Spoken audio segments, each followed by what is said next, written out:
না, জোরে বলেন ঠিক কিনা? এজন্য বিষ্ণু বলেন যেখানে কোরআন থেকে কথা বলা হয় সেখানে তিনটা রহমত নাজিল করে দেয়। তিনি কে? এক নম্বর, আল্লাহ তাআলা আসমান থেকে রহমতের বৃষ্টি নাজিল করে দিচ্ছেন। আম্মা জান আয়েশা বলেন বিশ্বনবী মসজিদে নববীতে বিকেল বেলায় ওয়াজ করছেন আল্লাহ রাসূল মুহাম্মদ সাল্লাল্লাহু আলাইহি ওয়াসাল্লাম। আম্মা জান আয়েশা তোয়ালে দাঁড়িয়ে আছেন, জোরে করে আল্লাহু আকবার। কি নিয়ে দেখবেন যে কোনো পুরুষ যদি, স্বামী যদি ভিজে যায়, তাহলে স্ত্রী গামছা অথবা তোয়ালে নিয়ে দাঁড়িয়ে থাকে, যাতে করে স্বামী দ্রুত তার শরীরটাকে মেসেজ করে অর্থাৎ মাসহ করে ফ্রেশ হতে পারে। জোরে বলেন ঠিক কিনা? বিশ্বনবী মসজিদে নববীতে আসরের পর ওয়াজ করছেন, আধা ঘন্টা ওয়াজ করার পর বিশ্বনবী দেখেন আম্মা জান আয়েশা বিশ্বনবীর জন্য তোয়ালে নিয়ে দাঁড়িয়ে আছেন। আম্মা জান আয়েশা বলেন, ইয়া রাসূলুল্লাহ, আপনার শরীরটা ভিজে গেছে, আপনি একটু মোছেন। সুবহানাল্লাহ বলবেন না? বিশ্বনবী বলে, আয়েশা রে, কই এখানে তো বৃষ্টি হয় না রে আয়েশা। আল্লাহর হাবিব বললেন, আয়েশা বৃষ্টি হয় না।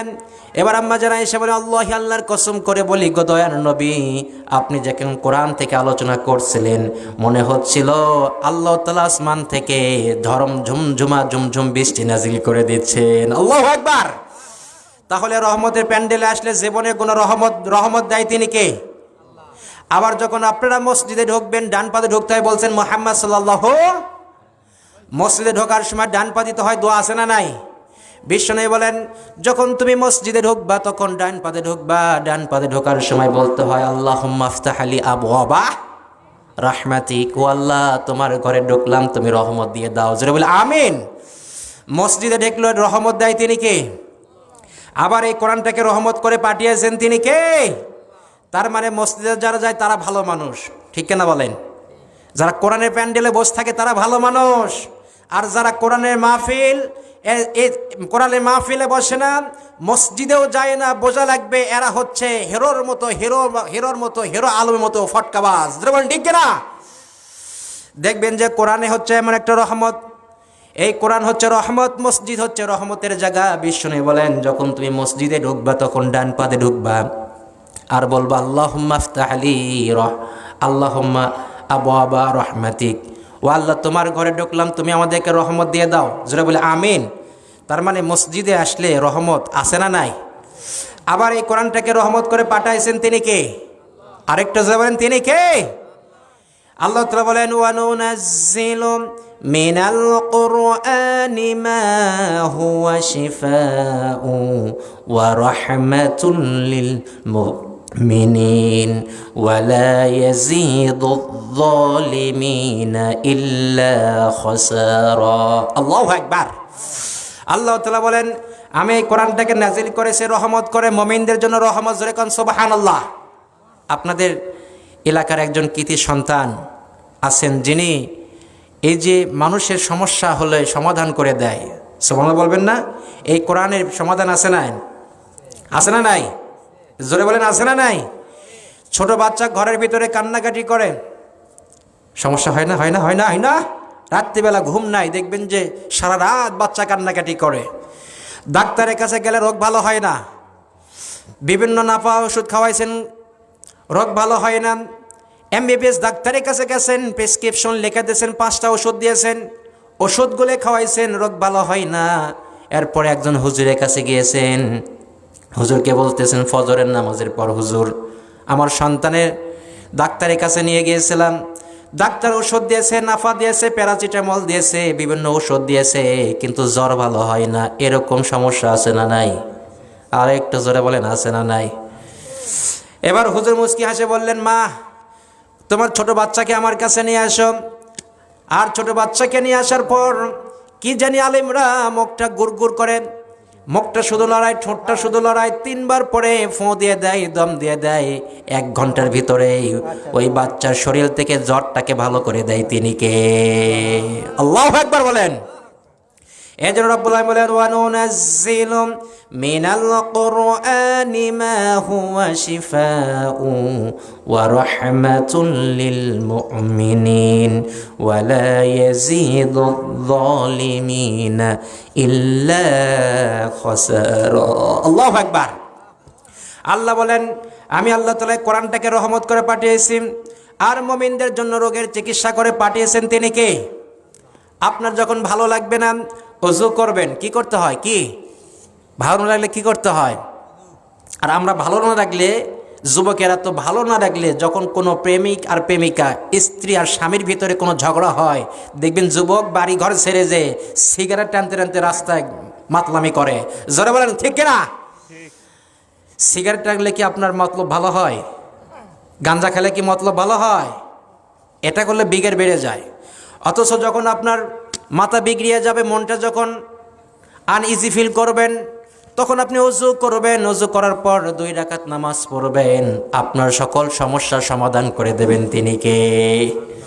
বিশ্বনবী মিরাজের রজনীতে মিরাজ করার জন্য সিদরাতুল মুনতাহায় ঘোরাঘুরি করছেন। এমন সময় জিব্রাইল নাই, মিকাইল ফেরেশতা নাই, আজরাইল ফেরেশতা নাই।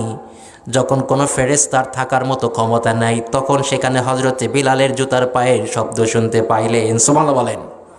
বলেন তো হযরতে বিলাল তিনি কি ধলা না কালা? যারা বলেন, যারা বলেন না, আপনাদের যে ভলিউম তাতে মনে হচ্ছে যে এখানকার যদি মাদেরকে বলা হয় যে হযরতে বিলাল ধলা না কালা, মারা মনে হয় বাড়ি থেকে বলবে যে হুজুর একবার চান্স দিয়ে দেন, কারণ এরাই তো বারবার ক্ষমতায় সরকার, সংসার পুরে করলো সরকার। যারা বলেন ঠিক কিনা? 2 জন সতীন ঝগড়া রাখলে এলাকায় থাকা যায় না, 2 জন নারী যদি ঝগড়া করে এলাকায় থাকা যায় না। আর এতগুলো পুরুষ বসে আছে, তারা আল্লাহর দিকে কথা বলতে পারছে না। যারা বলেন ঠিক কিনা? হযরতে বিলাল ধলা না কালা? যে পুরুষটা কালা তার স্ত্রী হয় ভালা রে। সুবহানাল্লাহ বলবেন না? দেখবেন যে কালা মানুষগুলোর স্ত্রী হয় খুবই সুন্দর, কারণ তাদের একটা স্বপ্নই থাকে, একটা ড্রিম থাকে, একটা সাধনা থাকে, একটা স্বপ্ন হচ্ছে আমি কালা হতে পারি কিন্তু আমার বউ লাগবে ভালা। যারা বলেন ঠিক কিনা? যার বউ ভালো তার ঘর ভালো, যার ঘর ভালো তার ঘরটাকে জান্নাত করে দেবেন তিনি কে? আল্লাহ। তুমি আমাদের বউগুলোকে আম্মাজান ফাতিমা, খাদিজাতুল কুবরা, আম্মাজান ফাতিমার মতো তুমি বানায় দাও। চিৎকার মেরে বলে আমিন। বউ যদি ভালো হয় তাহলে টেনশন হয়, আর বউ যদি খারাপ হয় তাহলে টেনশন আছে না নাই? আমাদের বগুড়ার একজন যুবক, তার বউ ছিল খুবই খারাপ, খুবই ডেঞ্জারিয়াস বউ। এই যে আপনাদের কাহালো নন্দীগ্রামে তার বাড়ি, দেখতে কালা, গায়ে কিছু নাই, এমপি পদে দাঁড়াইছিল, যিনি সিনেমা করে গান করে। বলেন তো ওই যুবকের নাম কি? জোরে বলেন, জোরে বলেন। নাম হচ্ছে হিরো আলম। চেহারায় কিছু না, একেবারে কুচকুচে কালা, কিন্তু এখন একটু টাকা পয়সা হয়ে চেহারা একটু ওই সার্জারি টার্জারি একটু মলম টলম মেখে একটু ফর্সা হয়েছে। জোরে বলেন ঠিক কিনা? এই হিরো আলমের বউ ছিল রিয়ামণি। রিয়ামণি একটা নর্তকী, হিরো আলমে নর্তকী, মানে নর্তকীদের বউ, জিনাকারীর বউ, খারাপ মানুষের বউ কোনোদিন আল্লাহর ওলি হতে পারে না। জোরে বলেন ঠিক কিনা? এই হিরো আলম সর্বশেষ তার বউরে তালাক দিয়েছে দুধ দিয়ে গোসল করে। জোরে বলেন ঠিক কিনা? দুধ দিয়ে গোসল করছে। হিরো আলম প্রমাণ করে দেখাইছে যে কাহালু এলাকার যুবকদেরকে যে শোন, আমি হিরো আলম মরছি, তোরা যান মরিস না। মরলে রিয়ার মতো পাগলিরে বিয়ে করলে শেষ পর্যন্ত দুধ দিয়ে গোসল করে রিয়াকে 3 তালাক দিয়েছে। জোরে বলেন ঠিক কিনা? তার মানে বোঝা গেল স্ত্রী যদি ভালো হয় ঘরটা জান্নাত। বিশ্বনবী একদিন ঘরের ভিতরে ঘুমাইতেছেন, হাসান আর হোসাইন বিশ্বনবীকে ডাক দিলেন, নানা ভাই, নানা ভাই, বলেন তো নানা নাতির ভিতরে একটা মধুর সম্পর্ক আছে না নাই? বিশ্বনবী বললেন, ইমাম হোসাইন কি বলিস? কয় নানা তুমি ঘরের ভিতরে কি করো? কয় আমি জান্নাতের ভিতরে ঘুমাইতেছি। সুবহানাল্লাহ বলবেন না? বলেন তো বিশ্বনবীর ঘরটাকে জান্নাত বানাইছেন, আওয়াজ দে বলেন, চিৎকার মেরে বলেন তিনি কে? আম্মাজান খাদিজার অরুটারে বালুশ বানায়া, আম্মাজান খাদিজার অরুটারে বিশ্বনবী বালুশ বানায়া বিশ্বনবী বাপরি চলছিলেন, চুলের ভিতরে হাত দিয়ে মেসেজ করছেন। আম্মাজান খাদিজার উরুতে মাথা দিয়ে বিশ্বনবী একটু আরাম ফরমাইতেছেন। হোসাইন বললেন, নানা ভাই কি করো? কয় আমি জান্নাতের ভিতরে আরাম নিচ্ছি। জোরে কোন আল্লাহু আকবার। এবার ইমাম হোসেন বলেন, নানা তোমার ঘর তো ভাঙ্গাচুরা ঘর, এটা কেমনে জান্নাতের ঘর হলো? সুবহানাল্লাহ বলবেন না? তোমার ঘর তো ভাঙ্গাচোরা ঘর, এই ঘরটা কেমনে জান্নাত হলো নানা? কয় ইমাম হোসাইনের শোন শোন, যদি আমার স্ত্রীর মতো খাদিজার মতো যদি কেউ যদি পৃথিবীতে একটা স্ত্রী পায়, খাদিজার মতো স্বামী ভক্ত স্ত্রী যদি কেউ পেয়ে থাকে, তাহলে সেই ঘরটারে জান্নাত বানিয়ে দেয় তিনি কে? আলহামদুলিল্লাহ, আমি কিন্তু ভূমিকায় শুরু করি নাই। আপনাদের এই প্যান্ডেলের হ্যান্ডবিল দেখার সুযোগ হয় নাই। তো আলহামদুলিল্লাহ আমরা একটু জাস্টিফাই করব, 3টা তাকবীর দিয়ে আজকের মাহফিলটা শুরু করব। আপনারা যারা আশেপাশে শুনছেন চলে আসেন, কারণ অল্প সংখ্যক লোক, আমি যেখানে নামাজ পড়াইতাম সেখানে অসংখ্য লোকের সমাগম ছিল। জামাতের ইমাম আল্লাহ তাআলা কবুল করে নিয়েছেন। আপনারা অনেকে চেনেন যেখানে 3 দিন ব্যাপী মাহফিল হয়, গোকুলে রামশহর দরবার, আপনারা চেনেন না? কয়জন চেনেন একটা হাত তোলেন তো। রামশহরের দরবার যেখানে 3 দিন ব্যাপী ওরস মাহফিল হয়, সেই দরবারের খতিব আমি। সকলে বলে আমিন। আল্লাহ তাআলা আপনাদেরকে আমাদেরকে আল্লাহ তাআলা কবুল করে নিক। চিৎকার মেরে বলে আমিন। আমি আল্লাহর কোরআনের পাখি সাইদি সাহেবের জন্য কথা বলার কারণে 2 মিনিট বলবো। আল্লাহর কোরআনের পাখি সাইদি সাহেবের পক্ষে কথা বলার কারণে উপজেলা চেয়ারম্যান শফিক, আওয়ামী লীগের যিনি উপজেলা চেয়ারম্যান ছিলেন সদরের, তিনি আমাকে ফোন দিলেন, হুজুর আপনি রামশহরের দরবারে জুমার খতিব নামাজ পড়ান, আর আপনি রাজাকার সাইদির পক্ষে দোয়া করেছেন, আগামী জুমা থেকে আপনি আসবেন না। আমি বললাম, আমি আসলাম আলী মুজাহিদি, যতক্ষণ পর্যন্ত আমার শরীরের ভিতরে আল্লাহর হুকুম রুহুটা আছে, এতদিন পর্যন্ত কোনো বাতিল আমাদেরকে ঠেকাইতে পারবে না। চিৎকার মেরে বলেন ঠিক কিনা? ঠিক। লিল্লাহে তাকবীর, লিল্লাহে তাকবীর। আল্লাহ তুমি তাকবীরটাকে কবুল করে নাও, জোরে বলে আমিন। এরপরে আমাকে বলা হলো যে হুজুর আপনি কিন্তু আসলে গ্রেপ্তার হয়ে যাবেন। আমি বললাম যে আমার অপরাধটা কি? আপনার অপরাধ হচ্ছে আপনি কোরআনের পাখি সাইদি সাহেবকে নিয়ে দোয়া করেছেন। আলহামদুলিল্লাহ বলেন, বলেন তো সাইদি সাহেব কি রাজাকার? একটু জোরে বলেন, সাইদি সাহেব কি রাজাকার? সাইদি সাহেব হচ্ছে একজন কোরআনের পাখি, একজন দায়ী ইলাল্লাহ, যার হাতে অসংখ্য হিন্দু, অসংখ্য কাফের, অসংখ্য বেঈমানের বাচ্চাগুলো কালেমা পড়ে মুসলিম হয়েছে। চিৎকার মেরে বলেন ঠিক কিনা? সাইদি সাহেব রাজাকার নয়, সাইদি সাহেব যুদ্ধ অপরাধী নয়। আল্লাহর কোরআনে পাকি সাইদি সাহেবকে যারা রাজাকার বলেন, এরা অবৈধহীন যারও সন্তান। চিৎকার মেরে বলেন ঠিক কিনা? ও মুসলমান, 5ই আগস্টে 2000 ছাত্ররা জীবন দিয়েছে। 2000 ছাত্রদের জীবন দেওয়ার কারণে ফ্যাসিস্ট আওয়ামী লীগ, শেখ হাসিনা পালাইছে, আওয়ামী লীগের এমপি মন্ত্রীরা পালাইছে। এই বাংলার জমিনে যারা বলেছিল আমরা 41 সাল পর্যন্ত ক্ষমতায় বসবো, আমাদের ক্ষমতার চেয়ার থেকে কেউ নামাইতে পারবে না, ওই আল্লাহ বলে ক্ষমতার চাদর নিয়ে লাফালাফি করিস না শেখ হাসিনা। আমি আল্লাহ তাআলা যারা ক্ষমতার চেয়ারে বসাই, সেই ক্ষমতার চেয়ারে বসে আমি আল্লাহ তাআলা 1 সেকেন্ডের ভিতরে তোর ক্ষমতা থেকে নামায়ে ভারতে পার করতে পারি। বলেন ঠিক কিনা? আমার নামে 6টা মামলা, শেখ হাসিনার আমলে 6টা মামলা, আজও 3টা মামলা নিয়ে আমরা ঘুরতেছি। জোরে বলেন ঠিক কিনা? এখানে অনেকে আছে যারা এমনি এমনি মামলা খাইছেন, অটো মামলা আছে না নাই? কি মামলা? জোরে বলেন কি মামলা? অটো মামলা। আমরা এক সময় কলেজে পড়ার সময়, কলেজে যখন আমরা অ্যাডমিশন টেস্ট দিয়ে যখন ভর্তি হয়েছিলাম, তখন আমাদের সময় একটা সিস্টেম ছিল যে অটোভাবে এক সাবজেক্ট থেকে আরেক সাবজেক্ট অটো চালু ছিল। তো ওই সময় এমন একটা সিস্টেম, আমার হচ্ছে যে ইসলামিক স্টাডিজ, কিন্তু আমি চলে গেছি ইসলামিক হিস্টোরিতে, আবার অটোর মাধ্যমে আমি আবার ইসলামিক স্টাডিজে চলে আসলাম। আলহামদুলিল্লাহ বলেন। তার মানে আপনার নাম নাই, আপনি চয়েসও করেন নাই, আপনার নাম এমনি হয়ে গেছে। এই শেখের বেশি শেখ হাসিনা অটো মামলা দিয়ে অসংখ্য হাফেজে কোরআন আলেমদেরকে জেলখানায় বন্দি করেছিল। জোরে বলেন ঠিক কিনা? আর একজন বলেছিল খেলা হবে, আর নাম হচ্ছে কাউয়া কাদের। কি কাদের? জোরে বলেন কি কাদের? টেলিভিশন অন করলেই, ফেসবুক ঢুকলেই খেলা হবে। আমরা খালি মনে করতাম আল্লাহ যে অহংকার করে এরা বলে খেলা হবে, ও আল্লাহ আরশের অধিপতি, লৌহে কলমের মালিক, তামাম কুল কায়নাতের মালিক, তুমি এমন একটা খেলা দেখাইও যেই খেলার কারণে এখন আমরা আলেমরা কাউয়া কাদেরকে খুঁজতেছি, কিন্তু মাঠে খুঁজে পাওয়া যাচ্ছে না। চিৎকার মেরে বলেন ঠিক কিনা?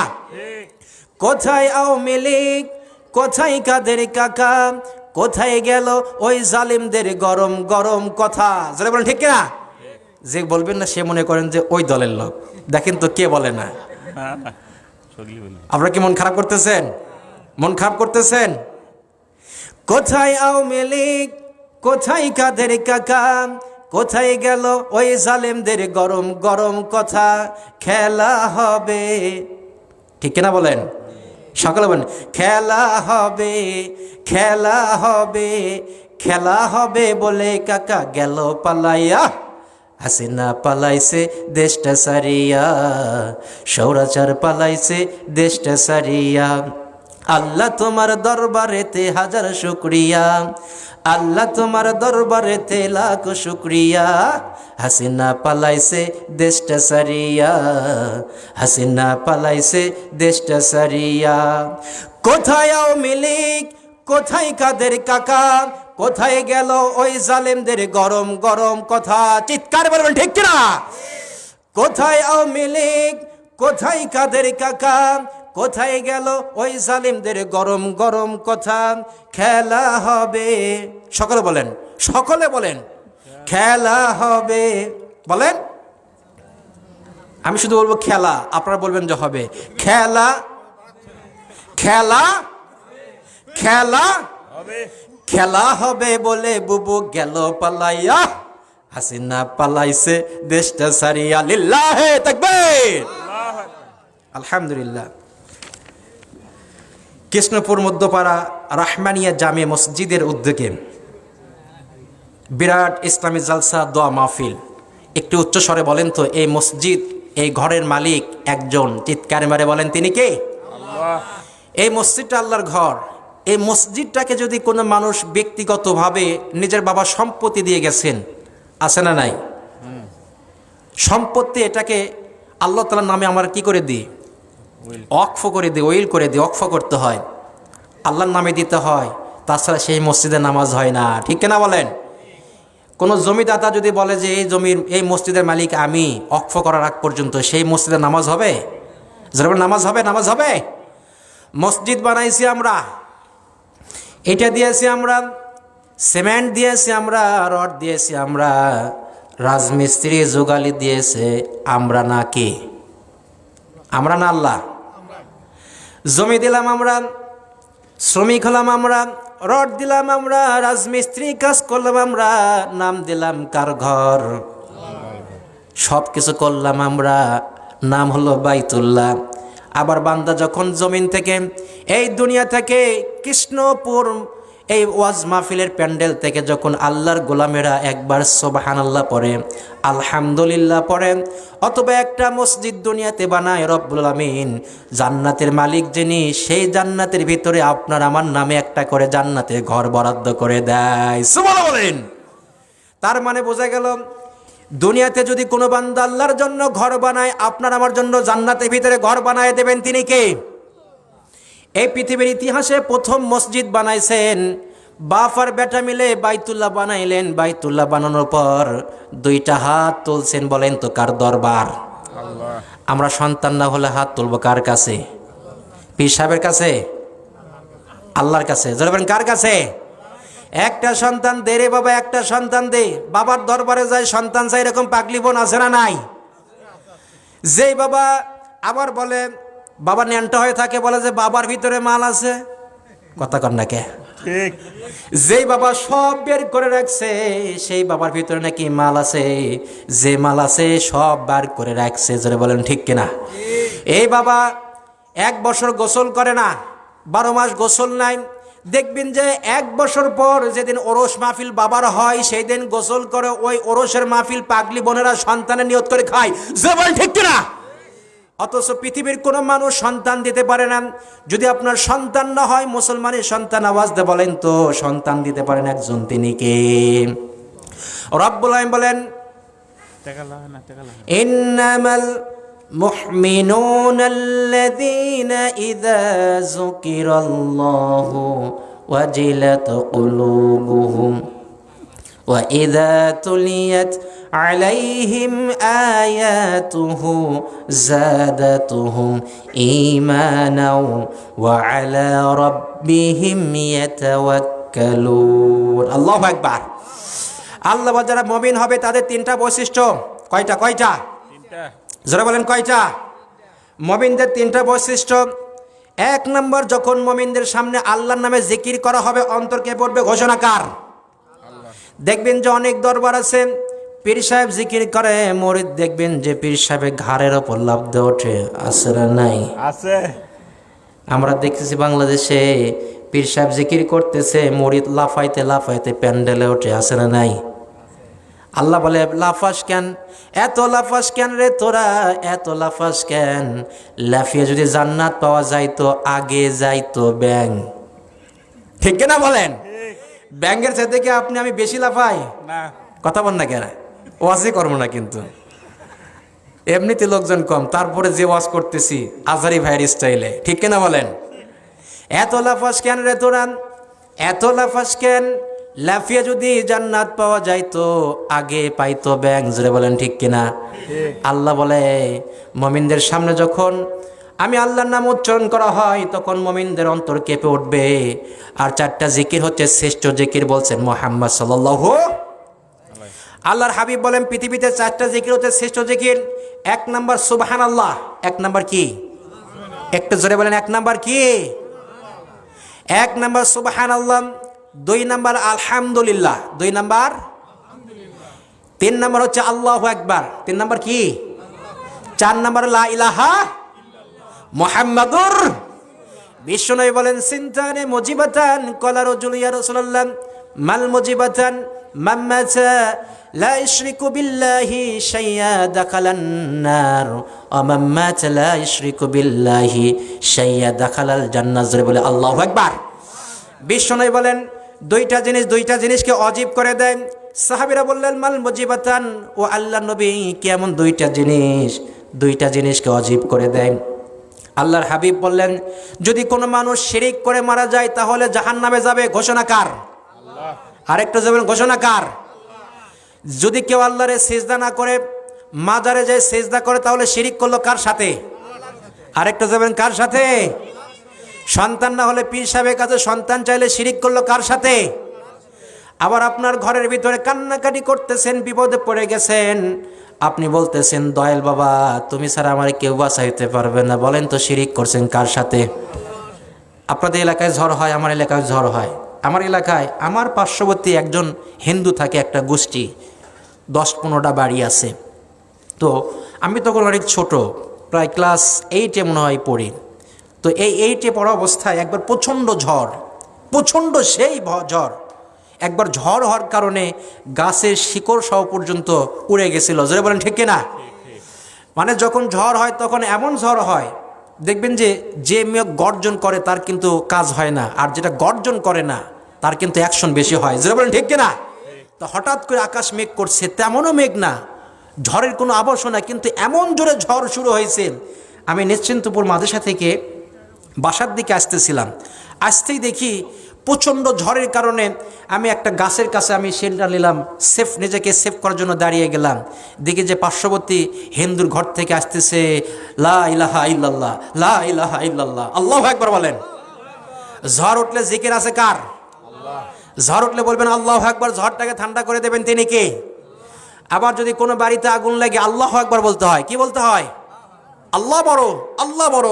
আল্লাহ যখন বড়ত্ব ঘোষণা করবেন আগুনটারে নেভাই দেবেন, চিৎকার মেরে বলেন তিনি কে? এবার ওই মেয়েটার নাম হচ্ছে টুকরি। নাম কি? মানে হিন্দুকে এমন নাম, আমপ্রসাদ, টুকরি, তারপরে গণেশ ঠাকুর। এবার আবার হুজুরেরা আমরা এমন কাজ করছি, আমাদের পিতা ইব্রাহিম মূর্তি সুযোগ পেয়ে ভাঙছে, আমরা হুজুরা এবার সুযোগ পেয়ে পাহারা দিছি। যদি বলেন ঠিক কিনা? তাহলে কাজ বিপদ হয়ে গেল না? জাতির পিতা মূর্তি ভাঙলো, সব মূর্তি ভেঙে বড় মূর্তির কাঁধে কুড়ালটা রেখে দিয়েছে। সুবহানাল্লাহ বলেন। সব ভাঙে কি করছে?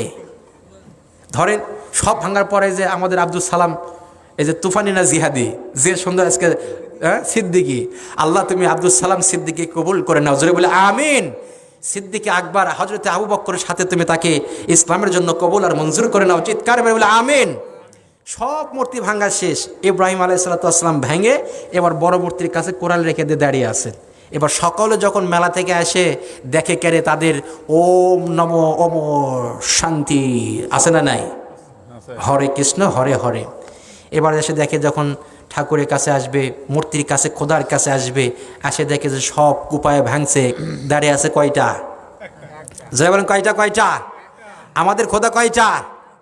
ইব্রাহিম নবী সব ভাঙছে, ভাঙে বুদ্ধি করে রেখে দিয়েছে যে একটার কাছে রেখে দিছি, যা ফয়সালা ওই করবি, আর আমি সুযোগে মাঝখানে পার পেয়ে যাবো। সুবহানাল্লাহ বলেন।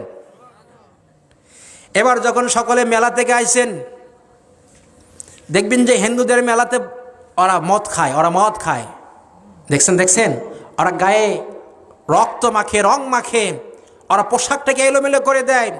যে হিন্দুর মেলাতে আমাদের মুসলিম সন্তান এসেছেন, যে হিন্দুর মেলাতে আমাদের মুসলিম ভাইয়েরা গান গেয়েছেন, প্রসাদ খেয়েছেন, এদেরকে তওবা করে আবার ঈমানের মুসলিম হতে হবে, বলেন ঠিক কিনা? কারণ হিন্দুদের দুর্গা পূজায়, হিন্দুদের কোনো পূজায় মুসলিমরা অংশগ্রহণ করতে পারবে না, নিষেধ করছেন তিনি কে? যে বলেন নিষেধ করছেন তিনি কে? কারণ ইব্রাহিম আলাইহিস সালাম ভেঙে তিনি এবার কুড়ালটা রেখে দিয়েছেন। সকলে যখন এবার মেলা থেকে আসে দেখে যে খোদার আর খোদা নাই, সবগুলো হুদায়া ভাঙে ফেলছে। আল্লাহু আকবার। এবার নমরুদ এসে বললেন, ইব্রাহিম ঘটনা কি? তুমি ছাড়া তো কেউ নাই, আমরা সকলে মেলাতে গিয়েছি, উৎসব করেছি, আনন্দ করেছি, একমাত্র তুমি এখানে ছিলা, তুমি আমাদের খোদাকে ভাঙছো? কয় না, আমি ভাঙি নাই। ওই যে দেখো তোমাদের একটা খোদা সব খোদারে মেরে পিঠে ভেঙে ওই যে কুড়ালে দাঁড়িয়ে আছে। সুবহানাল্লাহ বলবেন না? বলেন তো মাটির মূর্তি কথা বলতে পারে? আল্লাহু আকবার বলেন, আল্লাহু আকবার। তার মানে কোনো যখন সন্তান হয় না, সন্তান চাইতে হবে কার কাছে? বিশ্বনবী বলেন চারটা জিকির শ্রেষ্ঠ জিকির। 1 নাম্বার সুবহানাল্লাহ, 2 নাম্বার আলহামদুলিল্লাহ, 3 নাম্বার আল্লাহু আকবার, 4 নাম্বার লা ইলাহা ইল্লাল্লাহ। আল্লাহর হাবিব বলেন কোন মানুষ যদি মরার সময় শুধুমাত্র একটি জিকির জারি হয়ে যায়, লা ইলাহা ইল্লাল্লাহু মুহাম্মাদুর রাসূলুল্লাহ, ফাদাখালাল জান্নাত, তারে জান্নাত দেবেন। চিৎকার মেরে বলেন তিনি কে? বিশ্বনবীর একজন সাহাবী মরণের বিছানায় কাতরাচ্ছেন, মরণের বিছানায় ছটফট করছেন, এই জবানের জিকিরটা বন্ধ করে দিয়েছেন, তিনি কে? বলেন তো এই জবান দেখে কোনো বাম রামের স্লোগান দেওয়া যাবে? বলেন স্লোগান দেওয়া যাবে? এই জবানে শুধুমাত্র আলেমদের পক্ষে স্লোগান দেওয়া যাবে, এই জবানে শুধুমাত্র ইসলামের পক্ষে স্লোগান দেওয়া যাবে, এই জবানে শুধুমাত্র কোরআনের পক্ষে স্লোগান দেওয়া যাবে, এই জবানে শুধুমাত্র লিল্লাহি তাকবীর স্লোগান দেওয়া যাবে। এছাড়া পৃথিবীর কোনো স্লোগান এই জবান দিয়ে দেওয়া যাবে না। বলেন ঠিক কিনা? ও মুসলমান, তাকবীর, দিন ইসলাম, দিন ইসলাম, লিল্লাহি তাকবীর। তাহলে বলেন এই জবানের মালিক একজন, চিৎকার মেরে বলেন তিনি কে? এই জবান দিয়ে স্লোগান দিতে হবে কার? আল্লাহর স্লোগান দিতে হবে। এবার একজন সাহাবীর মরণের বিছানায় কলিমা জারি হচ্ছে না, আপনি যে এই জবান দিয়ে আলেমদের বিরুদ্ধে কথা বলছেন, বলেন তো আল্লাহ তাআলা চাইলে 1 মিনিটের ভিতরে আপনার জবানটাকে বন্ধ করতে পারে কি পারে না? যারা বলেন পারে কি পারে না? আপনি যে আলেমদের বিপক্ষে হাত দিয়ে মিথ্যা মামলা তৈরি করে আল্লাহর কোরআনের পাখি লক্ষ কোটি মানুষের হৃদয়ের স্পন্দন সাইদি সাহেবকে 13টি বৎসর জেলখানায় বন্দি করে ইঞ্জেকশন পোষ করে জমিন থেকে বিদায় করে দিয়েছেন কলমের খোঁচার মাধ্যমে। ও মুসলমান বলেন তো আপনার এই কলমের পাওয়ারটাকে বন্ধ করার ক্ষমতা আল্লাহর আছে না নাই? ওই আল্লাহ তাআলা একজন সাহাবীর মুখের জবানটাকে বন্ধ করে দিয়েছেন। জোরে কোন আল্লাহু আকবার। বিশ্বনবীর সময়ের ঘটনা, তখন বিশ্বনবী এই দুনিয়াতে আছেন, বিশ্বনবী তখন জীবিত, আল্লাহ রাসূল সাল্লাল্লাহু আলাইহি ওয়াসাল্লাম ইন্তেকাল করে নাই, তিনি পর্দা নিয়েছেন কবরে। কারণ প্রত্যেক নবীরাই কবরের ভিতরে রিজিক প্রাপ্ত নামাজ পড়ে, আপনার আমার আমল দেখতে পায় উম্মতের জন্য জান্নাতে সুপারিশ করার জন্য। সুবহানাল্লাহ বলেন। বিশ্বনবী সাল্লাল্লাহু আলাইহি ওয়াসাল্লাম কবর থেকে আপনার আমলনামা দেখতে পারে, সুবহানাল্লাহ বলবেন না? বিশ্বনবী সাল্লাল্লাহু আলাইহি ওয়াসাল্লাম কবরের ভিতরে রিজিক খায়, সুবহানাল্লাহ বলেন। বিশ্বনবী সাল্লাল্লাহু আলাইহি ওয়াসাল্লাম তার হাবিবের শানে রাসূল সাল্লাল্লাহু আলাইহি ওয়াসাল্লাম নিজেই বলেছেন, যে ব্যক্তি আমার বিশ্বনবীর শানে বেশি বেশি দরুদ পড়বে, কাল কিয়ামতের ময়দানে যেদিন সূর্য মাথার নিকটে এসে যাবে, স্ত্রী তার স্বামীর পরিচয় দেবে না, মা তার সন্তানের পরিচয় দেবে না, সন্তান তার বাবার পরিচয় দিবে না, বন্ধু তার বন্ধুরে পরিচয় দিবে না, প্রেমিক তার প্রেমিকার পরিচয় দিবে না। যে সন্তানের জন্য বাবা এত কষ্ট করেছে, যে মাতার সন্তানকে 9টি মাস গর্ভধারণ করেছে, ওই কিয়ামতের মাঠে কেউ পরিচয় দেবে না। কিন্তু আপনার দয়ার নবী বলেন, যখন আপনার পাশে কেউ থাকবে না, শুধুমাত্র দরুদের আমল করবেন, কিয়ামতের ময়দানে আপনার পাশে দাঁড়িয়ে যাবেন বিশ্বনবী মুহাম্মদ সাল্লাল্লাহু। বিশ্বনবীর একজন সাহাবী মরণের বিছানায়, জিকির বন্ধ হয়ে গেছে, জবানটা বন্ধ হয়ে গেলেন।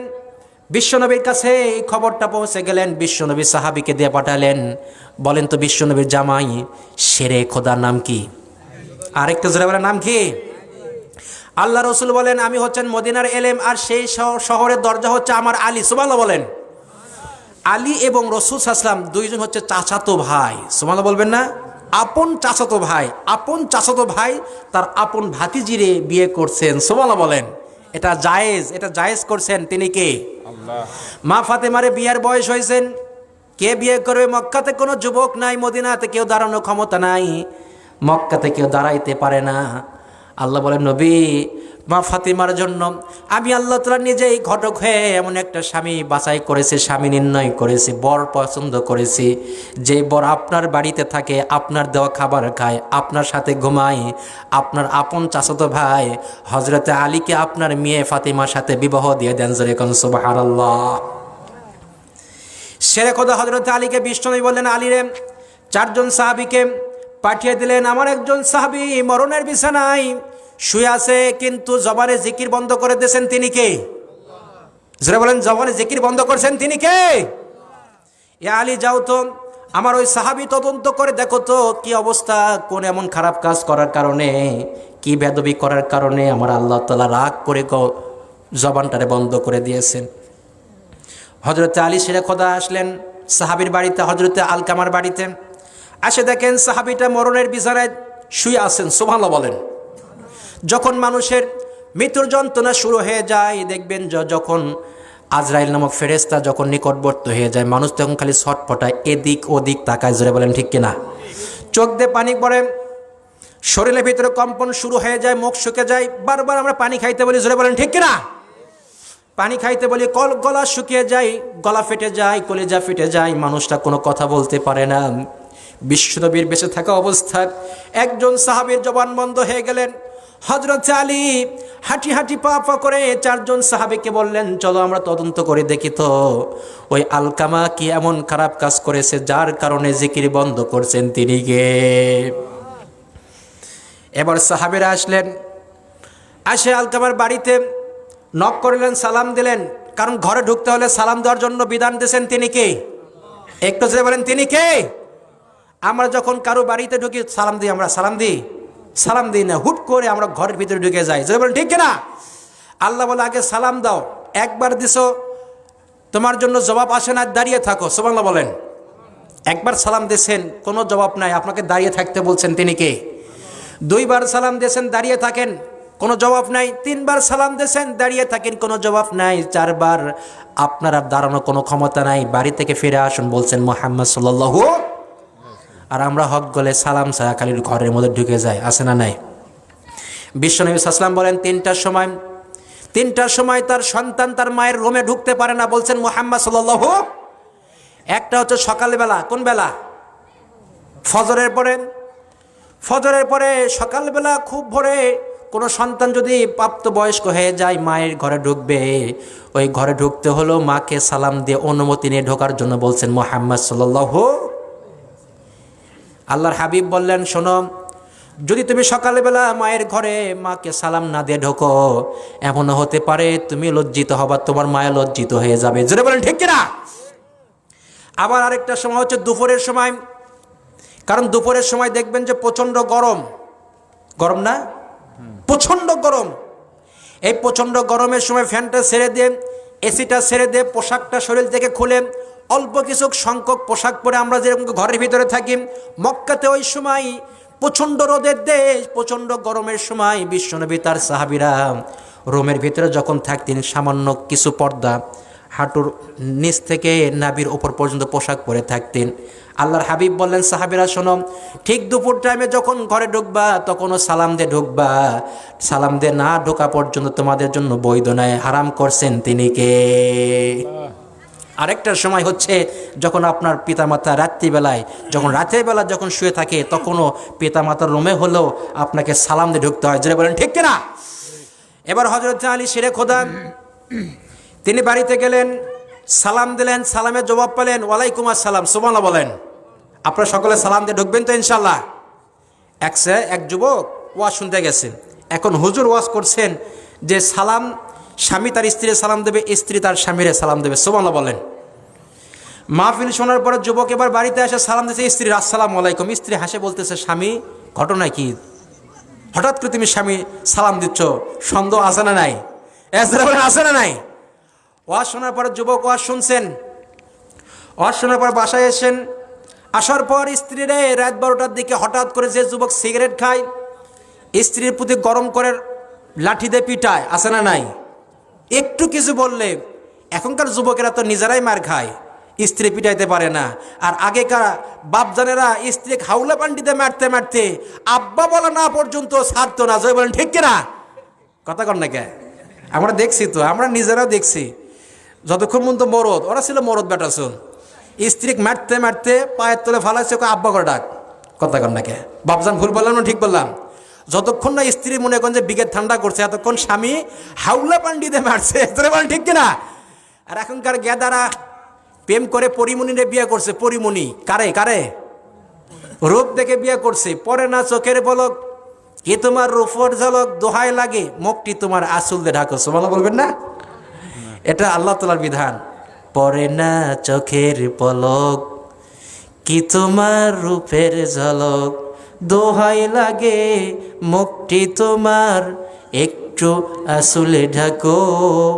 আমি জ্ঞান হারাবো, মরে যাব, বাঁচাতে পারবে না কেউ। জোরে বলেন ঠিক কিনা?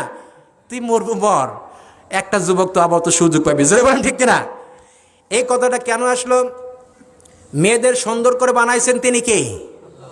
পৃথিবীর সবচাইতে সুন্দর অধিকারী হচ্ছে বাবা আদম, কারণ আদমকে আল্লাহ তাআলা নিজের হাত দিয়ে বানাইছে। জোরে বলেন সুবহানাল্লাহ। পুরুষের চাইতে শ্রেষ্ঠ সুন্দর পৃথিবীতে আর কেউ আছে? আমার বাবা আদম সুন্দর।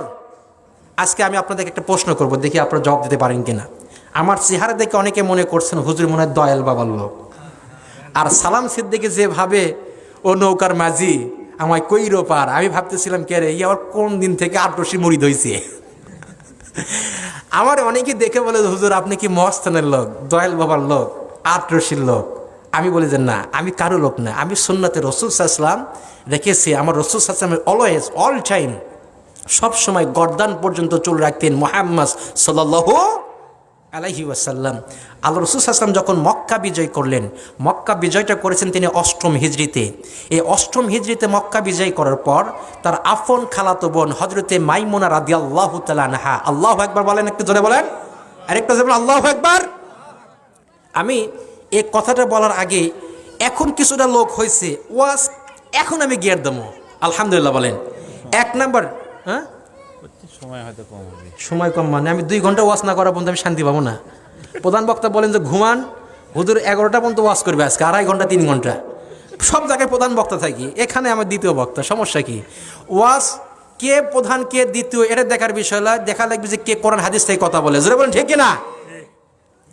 তো আমি যেখানে কথা বলি কোরআন থেকে কথা বলি, কারণ এই কোরআনের ভিতরে কোনো ভুল নাই। ঘোষণা কার? রব্বুল আলামিন বলেন যালিকাল কিতাবু লা রাইবা ফীহি হুদাল লিল মুত্তাকিন। আল্লাহু আকবার, জোরে বলেন। রব্বুল আলামিন বলেন যালিকাল কিতাব লা রাইবা ফীহি হুদাল লিল মুত্তাকিন। আমি আল্লাহ তাআলা এমন একটা কিতাব দিলাম যে কিতাবের কোনো সন্দেহ নাই, মুত্তাকিনদের জন্য পথ প্রদর্শক পাঠিয়েছেন তিনি কে? এই কোরআন যদি আপনি ধরেন, এই কোরআনটাকে আপনাকে মুত্তাকি বানিয়ে দেবে। সুবহানাল্লাহ বলেন। বলেন তো এই কোরআনের প্রথম সূরার নাম কি? না না, প্রথম সূরা সূরাতুল ফাতিহা। কোন সূরা? একদল বলতেছে বাকারা, আর একদল বলতেছে ফাতিহা, মানে পূর্ণাঙ্গ সূরা। যেই সূরাটা আপনি নামাজের ভিতরে প্রত্যেক রাকাতে যদি পাঠ না করেন নামাজ হয় না। বলেন তো সেই সূরার নাম কি? আরেকটা যাবেন, সেই সূরার নাম ফাতিহা। তার মানে যেটা দিয়ে আপনার নামাজটাকে ওপেন করা হয় সেটা হচ্ছে ফাতিহা। সুবহানাল্লাহ বলবেন না? এই সূরার নাম রয়েছেন 70টার বেশি। সুবহানাল্লাহ বলেন। সূরাতুর রাহমাহ, সূরাতুন নাজিলাহ, সূরাতুল বারাহ। সুবহানাল্লাহ বলবেন না? এর নাম হচ্ছে হিদায়াত, এর নাম হচ্ছে রহমত, এর নাম হচ্ছে গাশিয়া। এরকম করে 70টার বেশি সূরাতুল ফাতিহার নাম দিয়েছেন তিনি কে? আল্লাহর হাবিব বলেন যদি কোনো মানুষের ভিতরে একটা মাত্র সূরা মুখস্থ আছে সূরাতুল ফাতিহা, তাহলে সে ব্যক্তি 3টা কিতাবের মুখস্থ এলেমের জ্ঞান রাখছে অন্তরের ভিতরে। জোরে কোন সুবহানাল্লাহ। এখানে আমরা যারা এসেছি আমাদের প্রত্যেকের সূরা ফাতিহা মুখস্থ আছে না নাই? কার নাই হাত তুলি তো। আলহামদুলিল্লাহ, আলহামদুলিল্লাহ। আল্লাহ তুমি এই সূরা ফাতিহার প্রতি ভালোবাসার কারণে আমাদেরকে জান্নাত দান করো, জোরে বলে আমিন। বলেন তো কোরআন শরীফের সবচেয়ে সূরার নাম কি? হ্যাঁ, দেখছেন কনফিউজ। তার মানে আমরা এখনো ক্লিয়ার হতে পারে না। আমি আরেকটা প্রশ্ন করছি, আজকে মজার ছলে আমি আপনাদেরকে নিয়ে আলোচনা করতেছি, আপনাদের কোনো সমস্যা হচ্ছে, খারাপ লাগতেছে? বলেন তো যে সূরাটা কোরআনের 1/3 কুল দে সূরা, একবার পড়লে 10 পারা সব পাওয়া যায়, বলেন তো সেই সূরার নাম কি? জোরে বলেন, জোরে বলেন। সূরাতুল ইখলাস। একদিন বিশ্বনবী সাল্লাল্লাহু আলাইহি ওয়াসাল্লামের কাছে একজন মহিলা আসলেন।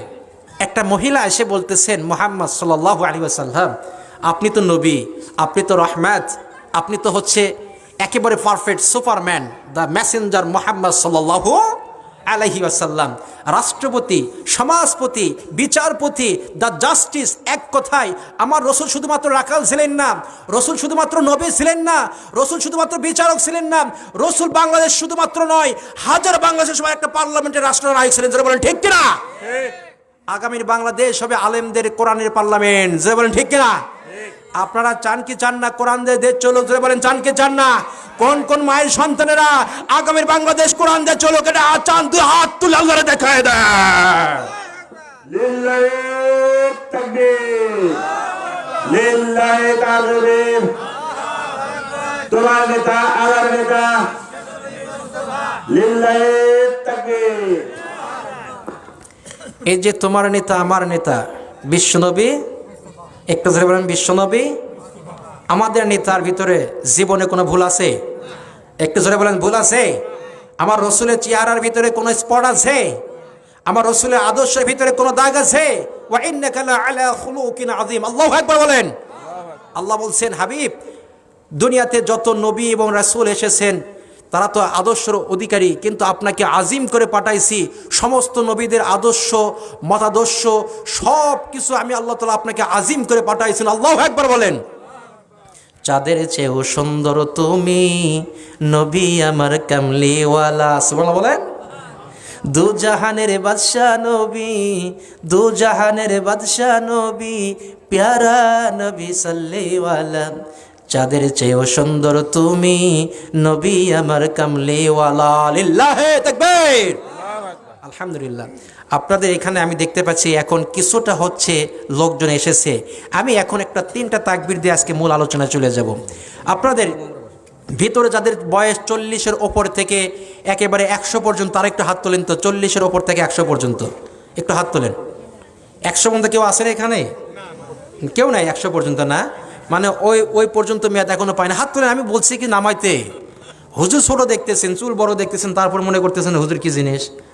একটু হাত তোলেন, একটু হেকাত দিলেন।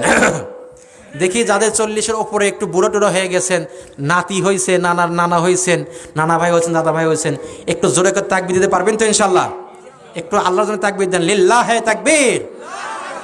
আরেকবার লিল্লাহি তাকবীর। এবার যাদের বয়স 40-এর নিচে তারা একটু হাত তোলেন। আমি কিন্তু আপনাদের যারা 40-এর নিচে আছে তাদের দলে আছি। হুজুর আপনার বয়স কত? 40। এই মিডল পয়েন্টে আছে, আরাফ নামক জায়গা থাকবে, না জান্নাত না জাহান্নাম।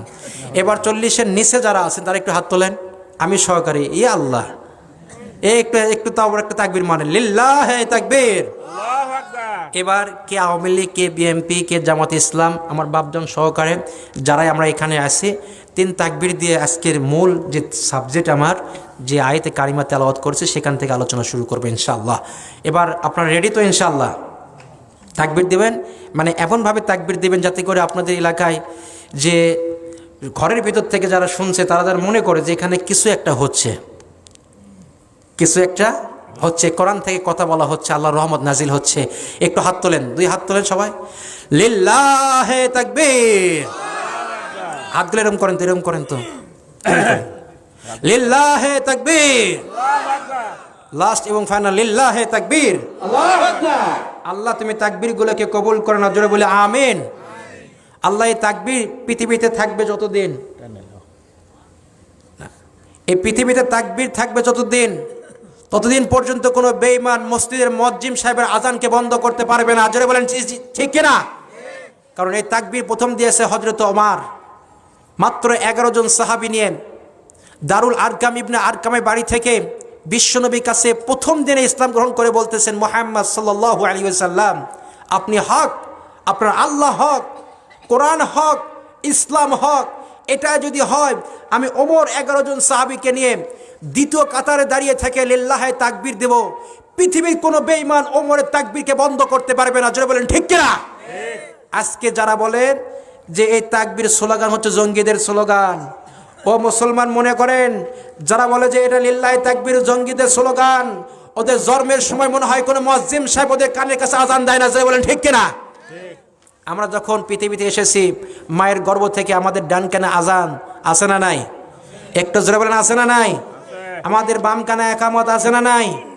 আমরা যখন দুনিয়া ছেড়ে বিদায় নেব, শেষ বিদায়, যখন 3 খণ্ডন কাফনে কাফন পরে দিয়ে সাদা চকলেটের মতো মোড়াইয়ে দিয়ে আপনার নাকের ভিতর আতর দেবে, কানের ভিতরে আতর দিবে, চোখে সুরমা দেবে, সুন্দর করে একেবারে পারফেক্ট করে সাজে গুজু করে পবিত্র অবস্থায় করে যখন থুয়ে আসবে, তখনও ওই সময় বড়ত্ব তাকবীর দিয়ে 4 তাকবীর দিয়ে আপনার কাফনে কাফন শেষ জানাজার নামাজ আপনার আদায় করে আপনাকে কবরে রেখে আসবে। জোরে বলেন ঠিক কিনা?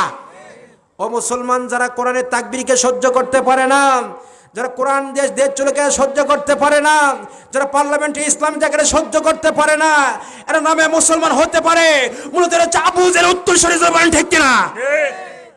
অতএব আমি ওই যে আপনার হযরত আলকামার মরণের বিছানায় শুয়ে আছে, মনে আছে আপনাদের? মনে আছে মরণের বিছানায়। আরেকটা কথা হচ্ছে, একজন নারী মসজিদে নববীতে আসছেন, এই জ্বরে শুরু করছিলাম, এই 2টা বলে আমি আজকে আলোচনা শুরু করব, শেষ করবো ইনশাল্লাহ বলেন।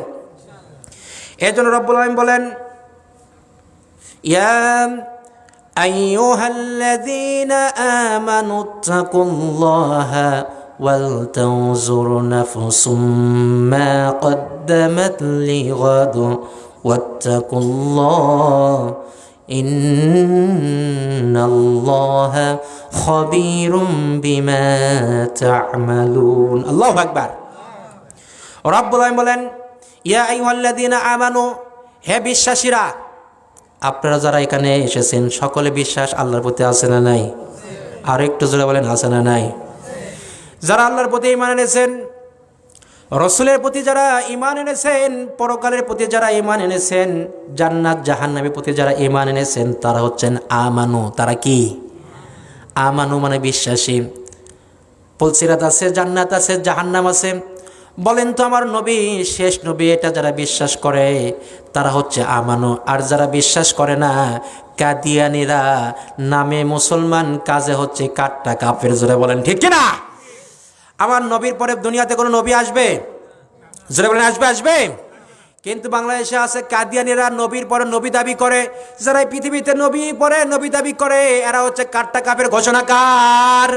মা কানা মুহাম্মাদুন আবা আহাদিম মির রিজালিকুম ওয়ালাকিন রাসূলুল্লাহ ওয়া খাতামান নাবিয়িন। জোরে করে আল্লাহু আকবার।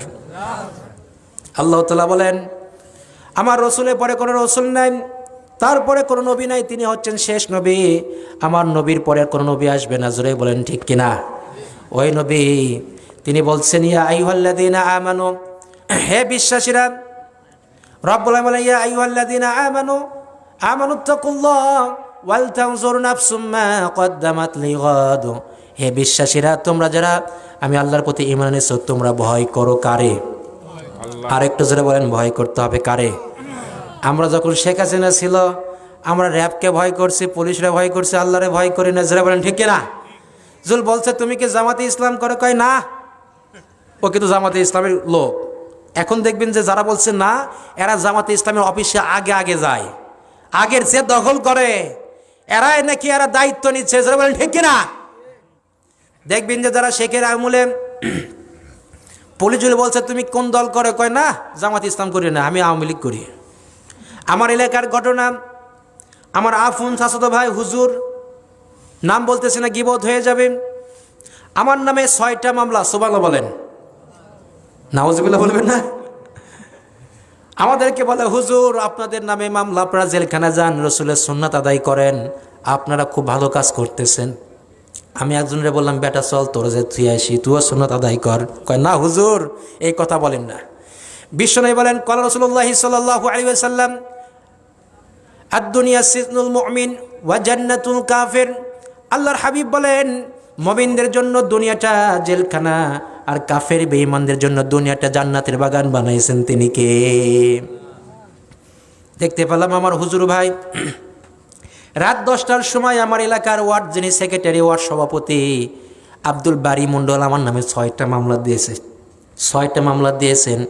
ওর বাড়ির দিকে যাইতেছে রাতের পর রাতে লাইন ধরছে। তখন নাকি একটা সিস্টেম ছিল, এরকম করে আওয়ামী লীগের ফরম যদি কোনো মানুষ পকেটে নিয়ে ঘুরতো, টিকিট নিয়ে যদি ঘুরতো, 100 টাকা করে টিকিটের মূল্য, তাহলে পুলিশ যদি ধরে, পুলিশকে দেখালে আওয়ামী লীগ করার কারণে পুলিশ ছেড়ে দিত।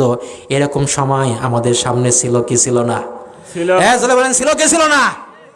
মানে কার্ড দেখালে পুলিশ মনে করবে যে আওয়ামী লীগের কর্মী, আওয়ামী লীগের সদস্য, 100 টাকা ফরম করছে, অতএব এক ধরা যাবে না, এক ধরলে আমি পুলিশের চাকরি থাকবে না। জোরে বলেন ঠিক কিনা? আমি দেখলাম আমার ভাই নাম হচ্ছে আল্লাহর নবীর নামে নাম, ওই দেখি যে 100 টাকা দিয়ে একটা রিসিপ্ট নিয়ে আসেন। আমি আবার পরের দিন বাড়িতে গেলাম, কথা বললাম, ভাই ঘটনা কি? কালকে নেতার বাড়িতে গেলা? কয় আসলাম, বলিস না, সময় খুবই খারাপ, নেতার কাছ থেকে 100 টাকা দিয়ে টিকিট নিয়ে যাচ্ছি। আল্লাহর কি কাম, আমার ওই ভাইটা ঢাকাতে জামাত ইসলামের মিছিলে যাওয়ার সময় পুলিশ ধরে কাহালুর নামে মামলা দিয়েছিল। আলহামদুলিল্লাহ, আলহামদুলিল্লাহ বলেন। আলহামদুলিল্লাহ। তার মানে যারা মুনাফিক করবে তাদের এই দুনিয়া তো মার, আখিরাত তো মার। জোরে বলেন ঠিক কিনা? এজন্য রব্বুল আলামিন বলেন, ইয়া আইয়ুহাল্লাযীনা আমানুত্তাকুল্লাহা ওয়াল তানজুর নাফসুম মা কদ্দামাত লিগাদ। হে বিশ্বাসীরা, তোমরা যারা ঈমান এনেছো, আমি আল্লাহরে ভয় করো, আর কাল কিয়ামতের কাল কবরের জন্য, আগামীকাল কবরে তোমরা কি নিয়ে যাচ্ছ এ চিন্তা ফিকির করো, কারণ তোমরা যা কিছু করো সব কিছু দেখেন তিনি কে? ওই যে আপনার কথা মনে আছে, হযরত আলকামা, জিকির জারি হয় না, বিশ্বনবীর সাহাবী হযরত আলী গেলেন, আলী যাওয়ার পর তদন্ত করলেন, সালাম দিলেন, সালাম দেওয়ার পর ঘর থেকে একজন মহিলা মেসেজ দিলেন, ওয়ালাইকুম আসসালাম, জোরে কোন সুবহানাল্লাহ। আল্লাহর হাবিব বলেন, যখন তোমরা সালাম দেবা, যে ব্যক্তি সালাম দেয় সে 10টা নেকি লয়, 90টা নেকি পায়, আর যে সালাম জবাব নেয় সে 10টা সওয়াব পায়, বলছেন মুহাম্মদ সাল্লাল্লাহু। এবার হযরত আলী ঢুকলেন ঘরের ভিতরে, জিজ্ঞেস করলেন, আলকামার কে কে বাড়িতে আছেন? আলকামার স্ত্রী হাজির হয়ে গেলেন, আলকামার মা হাজির হয়ে গেলেন। এবার বললেন, আমি স্ত্রী, ওই যে বুড়ি মানুষ ওটা হচ্ছে মা। এবার হযরতে শেরে খোদা আলী বললেন, আলকামার আব্বা কথায় কয় না, বেঁচে নাই, মারা গেছেন। এবার হযরত আলী বললেন, আলকামার সামনে নিয়ে যাও, আমাকে নিয়ে যাওয়া হলো। হযরত আলকামা মরণের বিছানায় শুয়ে আছেন। দেখা গেল তার মরণের সময় এই জবানটা বন্ধ করে দিয়েছেন। জোরে বলেন তিনি কে? এই কথা রব্বুল আলামিন বলেন, ওয়া খাদা রাব্বুকা আল্লা তা'বুদু ইল্লা ইয়াহু ওয়া বিল ওয়ালিদাইনি ইহসানা। আল্লাহু আকবার। আল্লাহ তাআলা বলেন, হে দুনিয়ার মানুষেরা, আমি আল্লাহ তাআলা তোমাদেরকে 2টা বিধান দিচ্ছি। 1 নম্বর বিধান হচ্ছে তোমরা আমি আল্লাহ তাআলার খেদমত করো, ইবাদত করবা। যারা বলেন তো ইবাদত করতে হবে কার? আর একটু যারা বলেন ইবাদত করতে হবে কার? আল্লাহর ইবাদত করবেন, আমি আল্লাহর সাথে কাউরে শিরিক করবে না। ওয়া বিল ওয়ালিদাইনি ইহসানা। আর 2 নম্বর তোমাদের দায়িত্ব হচ্ছে পিতামাতার খেদমত করতে হবে। ঘোষণা কার? অনেক সন্তান আছে, পিতামাতা যতদিন পর্যন্ত যুবক বিয়ে করে না পিতামাতা ভালো থাকে। যেই যুবক মর্জিনা নামক মেয়েটারে ঘরেতে নিয়ে আসে, পিতামাতাকে দেখতে পারে না, বাপের গায়ে হাত তুলে কাসাই মার্কা যুবক আছে না নাই? হ্যাঁ আছে না নাই বলেন? স্ত্রীকে খুশি করার জন্য যুবক রাগ করে বাবা মার সাথে উঁচু কথায় কথা বলে। আল্লাহ তাআলা বলছেন, না না, এটা করা যাবে না, উফ শব্দটি পর্যন্ত করা যাবে না।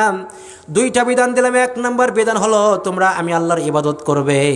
2 নম্বর পিতামাতার খেদমত করবে। আল্লাহর হাবিব পাক সাল্লাল্লাহু আলাইহি ওয়াসাল্লাম বলেছেন, হুসনুস সাহাবাতি ইয়া রাসূলুল্লাহ, মান হাক্কু বিহুসনি সাহাবাতি ক্বালা উম্মুক সুম্মা মাযা ক্বালা উম্মুক সুম্মা মাযা ক্বালা উম্মুক সুম্মা মাযা ক্বালা উম্মুক সুম্মা মাযা ক্বালা আবুক। বলছেন মুহাম্মদ সাল্লাল্লাহু। বিশ্বনবীর কাছে একজন সাহাবী আসলেন, বললেন ইয়া রাসূলুল্লাহ আমি খেদমত করব কার? বিশ্বনবী বললেন তোমার মার। এরপরে কার? কয় তোমার মার। তারপরে কার? তোমার মার। তারপরে কার? তোমার বাবার। বলেন তো মায়ের সম্মান কয় গুণ? আরেকটু জোরে বললেন কয় গুণ? হযরত আলী বললেন আলকামার বাড়িতে কে কে আছেন? বললেন আমার স্ত্রী আছে আর আমার মা বেঁচে আছেন। এবার হযরত আলকামার মায়ের কাছে যাওয়া হলো আর বললেন মা। হযরত আলী বললেন মা আপনার সন্তান আলকামা আপনার সাথে কোনো বেয়াদবি করেছে? আলকামার মায়ের চোখ দিয়ে পানি পড়ে। বলেন তো মার সাথে সন্তান বেয়াদবি করলে মুখ দিয়ে বলে না কিন্তু চোখ দিয়ে পানি বের করে। জোরে বলেন ঠিক কিনা? আপনাদেরকে এমন একটি কথা বলবো, এমন একটা হাদিস থেকে কথা বলবো। ও মুসলমান, বলেন তো যেই নবী কথা বলতেন আল্লাহ তাআলার সাথে, যে নবী এক থাপ্পড় মেরে ওই যে ফিরাউনের বাবুর্চিকে হত্যা করেছিলেন, বলেন তো সেই নবীর নাম কি? মুসা নবী। আল্লাহ নবী মুসা আল্লাহরে বললেন তুর পাহাড়ে যে ও আল্লাহ আমি মুসা জান্নাতি না জাহান্নামী? আপনারা বলেন তো মুসা নবী জান্নাতি না জাহান্নামী? একটু জোরে বলেন জান্নাতি না জাহান্নামী? সকল নবীরা হচ্ছে জান্নাতি, মাসুম নিষ্পাপ। নবীর সাহাবীরাও জান্নাতি, নবীর উম্মতেরা যদি ঈমান নিয়ে শিরিক ছাড়া মরে তারাও জান্নাতি। আল্লাহু আকবার।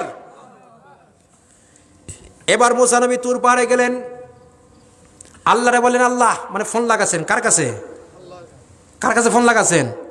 আল্লাহর কাছে ফোন লাগাছেন। মানে একজন নবী শুধুমাত্র ডাইরেক্ট কথা বলতেন কার সাথে? মুসা নবী আল্লাহকে ফোন করলেন তুর পাহাড়ে যে বলেন আল্লাহ আমি মুসা জান্নাতি না জাহান্নামী? সুবহানাল্লাহ বলেন। আল্লাহ বলে মুসা রে তুমি হচ্ছে জান্নাতি, তুমি হচ্ছে জলিলুল কদর পয়গাম্বার। 1000 নয়, 2000 নয়, 3000 নয়, 60,000 নয়, 70,000 নবীদের সর্দার। ওয়া কাল্লামাল্লাহু মুসা তাকলিমা। আল্লাহু আকবার। মুসা নবী আল্লাহর সাথে কথা বলতেন, যার কারণ নাম হচ্ছে মুসা কালিমুল্লাহ। সুবহানাল্লাহ বলেন। ওই মুসা নবী বলেন আল্লাহ গো আমি যদি জান্নাতি হয়ে থাকি তাহলে আমার জান্নাতের বন্ধু হবে কে? আল্লাহ বললেন মুসা তোমার জান্নাতের বন্ধু হবে এমন মানুষ, তোমার জান্নাতের বন্ধু হবে এমন মানুষ যার কথা বললে তুমি কি রাগ করবা না? জোরে কোন সুবহানাল্লাহ, লিল্লাহি তাকবীর। এবার মুসা নবী বলেন আল্লাহ তুমি এমন, কি নাম?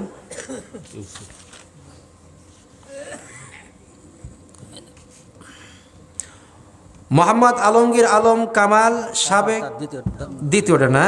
ও আচ্ছা। হযরত মাওলানা ইউসুফ আলী আমির জামগ্রাম ইউনিয়ন শাখা সহকারী মৌলভী মাগুরা আলিয়া মাদ্রাসা। লিল্লাহি তাকবীর। আল্লাহ তাআলা আমির সাহেবকে কবুল করেন। এক চিৎকার মেরে বলে আমিন। এরকম যুবক ইয়াং যারা ইসলামের পক্ষে কথা বলে তাদেরকে আমাদের ভালোবাসা দরকার আছে না নাই? ভালোবাসা দরকার আছে না নাই? আমাদের একজন এবার কি জানি বলছিলাম মনে আছে, যিনি আল্লাহর সাথে কথা বলতেন, বলেন তো ওই নবীর নাম কি? আরেকটা যে বলেন সেই নবীর নাম কি? মুসা। কথা বলতেন কম, কাজ বেশি, নাম হচ্ছে মুসা আলাইহিস সালাতু ওয়াস সালাম। আল্লাহরে বলেন আল্লাহ আমাকে তো জান্নাতে তুমি দিবাই, তাহলে আমার সাথী কি হবে? আল্লাহ বলতেছেন মুসা তুমি তো শোনার পরে রাগ করবা না, কারণ মুসা নবীর রাগ এমন রাগ তিনি যখন রেগে যেতেন তখন তার পাগড়ি স্যাদ করে চুল দাঁড়িয়ে যে ধুমা বের হতেন। সুবহানাল্লাহ বলেন। আল্লাহ বলে তুর পাহাড়ে মুসা শোনো, তোমার সাথে যে ব্যক্তি জান্নাতে যাবে জান্নাতের সাথী হবে। ও মুসা সে তেমন বড় আলেম নয়, সে মুফতি নয়, মুহাদ্দিস নয়। বলেন তো বাজারে যিনি গোস্ত বিক্রি করে, গোস্ত কাটাকাটি করে, তার নাম কি? তার নাম কি? কসাই। কসাই কি আমাদের সমাজে মূল্য আছে? একেবারে নগণ্য, খুবই স্যাম্পল, ঠিক কিনা বলেন? এবার মুসা আলাইহিস সালাতু ওয়াস সালাম বলে আল্লাহ আমার তো মেজাজ হয়ে গেছে, মাথা নষ্ট, আল্লাহ তুমি কার লোক খুঁজে পেলা না, শেষ পর্যন্ত গোস্ত বিক্রি করে এই কসাইরা তুমি আমার সাথে জান্নাতে দিয়ে দিল। আল্লাহু আকবার বলেন। আল্লাহ বলে মুসা রাগ করা যাবে না, তদন্ত করে দেখো তো কসাই কোন কারণে জান্নাতি। ও মুসলমান আপনারা যারা এখানে এসেছেন পর্দার অন্তরালে আমার মা বোনেরা, ওয়াজটা এই কারণে ধরলাম, এই কারণে সামনে নিয়ে আসলাম। আমাদের অধিকাংশ ফ্যামিলিতে মায়েরা যখন বৃদ্ধা হয়ে যায়, বাবারা যখন বৃদ্ধা বয়স উপনীত হয়ে যায়, সন্তান বাপ মায়ের ভাত দেয় না, আলাদা করে দেয়। কথা বলেন ঠিক কিনা? এবার মুসা আলাইহিস সালাতু ওয়াস সালাম রাগ করে আল্লাহ বলে মুসারে আগে রাগ করো না, যে কসাইটা তোমার সাথে জান্নাত থাকবে তার মুখে দাড়ি থাকবে, জোরে কোন সুবহানাল্লাহ। তার মাথায় টুপি থাকবে, গায়ে সুন্দর পোশাক থাকবে, বাজারে যায় দেখবা যে একজন যুবক গোস্ত কাটে আর জবানে জিকির করে কার? লা ইলাহা, আরেকটা জোরে লা ইলাহা। এবার কসাই সকাল থেকে গোস্ত কাটে রাত্রি পর্যন্ত। মুসা নবী হাঁটি হাঁটি পা পা করে বাজারে গেলেন। বাজারে যাওয়ার পর বাজারে দেখবেন সব জায়গায় গোস্ত বিক্রি হয় না। গোস্ত যেখানে বিক্রি হয় সেই জায়গাটা একটা সাইটে থাকে, ঠিক কিনা বলেন? সব জায়গায় গোস্ত পাওয়া যায়? এক জায়গায় মাছ, এক জায়গায় তরি তরকারি, আরেক জায়গায় গোস্ত পাওয়া যায়, যদি বলেন ঠিক কিনা? এবার মুসা আলাইহিস সালাতু ওয়াস সালাম সকাল থেকে দাঁড়িয়ে থাকে, দেখছেন যে একটা দাড়িওয়ালা যুবক, ইয়াং যুবক, পাগড়িওয়ালা যুবক, নামাজি যুবক। মুসা নবীর জন্য নামাজ ছিল কয় ওয়াক্ত? কয় 3 ওয়াক্ত ছিল। সুবহানাল্লাহ বলেন, কয় ওয়াক্ত? 3 ওয়াক্ত নামাজ ছিল। ওই মুসা নবীর সাথে যদি আমাদের নবী যেখানে হতো মিরাজকে আসার সময় 50 ওয়াক্ত নামাজ পড়া লাগতো, যদি বলেন ঠিক কিনা? মুসা নবীর সাথে দেখা হলো। মুসা নবী প্রশ্ন করেন, নবী রাহমাতুল আলামিন নবী আল্লাহর কাছে গেলেন, তো আল্লাহ আপনারা কি দিল? সুবহানাল্লাহ বলবেন না? আল্লাহ আপনারা কি দিল গো নবী? ও নবী, শ্রেষ্ঠ নবী, আপনি তো সকলের নবী, আল্লাহ কি দিল? মুসা নবী প্রশ্ন করছেন, প্রশ্ন করতে আমাদের উপকার করছেন। সুবহানাল্লাহ বলেন। আমার নবী বললেন, ও মুসা ভাই, আল্লাহ আমারে খুশি হয়ে 50 ওয়াক্ত নামাজ দিল। মুসা নবী মাথা চুল করছে, কয় আল্লাহর খায় কাম নাই, আমারে 3 ওয়াক্ত। আমি কি একবারই শেষ করে দেবো? 2 মিনিট। আচ্ছা,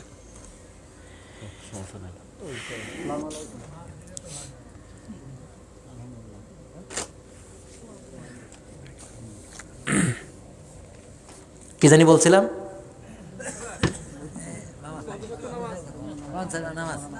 50 ওয়াক্ত নিয়ে আসতেছিল না? না, মাঝে মধ্যে দেখতেছি তো, মানে আপনাদের অ্যাটেনশন আছে কিনা, সমস্যা নেই। তো 50 ওয়াক্ত নামাজ বলেন। ও আল্লাহ নবী কত ওয়াক্ত? কয় 50 ওয়াক্ত। কয় নবী আমার একটু প্র্যাকটিক্যালি অভিজ্ঞতা আছে, আমার ওয়াক্ত 3, তাই আমার উম্মতেরা পারে না। আপনার নবীর হায়াত হবে কম, আপনার উম্মতের সময় পাবে কম, এত ঘন ঘন নামাজ পড়তে পারবে না, যান কমায় নিয়ে আসেন। কমাইতে কমাইতে আসে কয় ওয়াক্ত?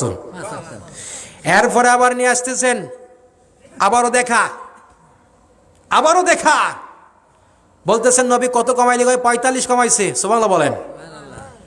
কয় আল্লাহ দেখতেছি আরো কমন লাগবে।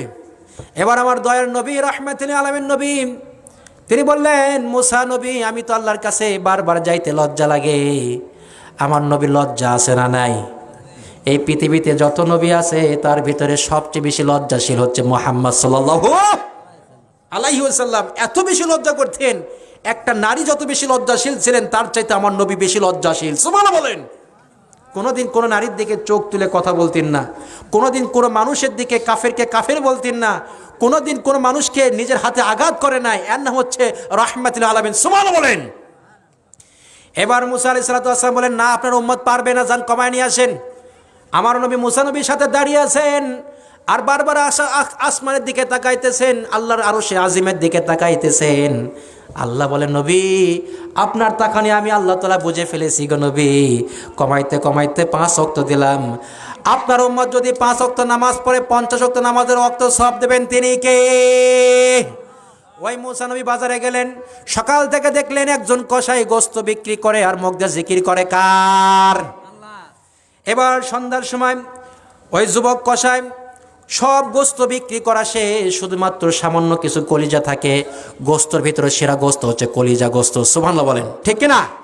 এই কলিজাটা যখন শেষের দিকে হঠাৎ করে একজন যুবক এসে বললেন, হে কসাই তোমার ওই কলিজাগুলো আমার লাগবে, আমার প্রয়োজন, আমার বাড়িতে মেহমান, ওই গোস্তগুলো আমাকে দেওয়া যায় কিনা? কসাই বললেন, না না, আমি এই কলিজা কাউকে দিতে পারবো না, কারণ এই কলিজার একজন হকদার, সে হলে আমার বুড়িমা। লিল্লাহি তাকবীর।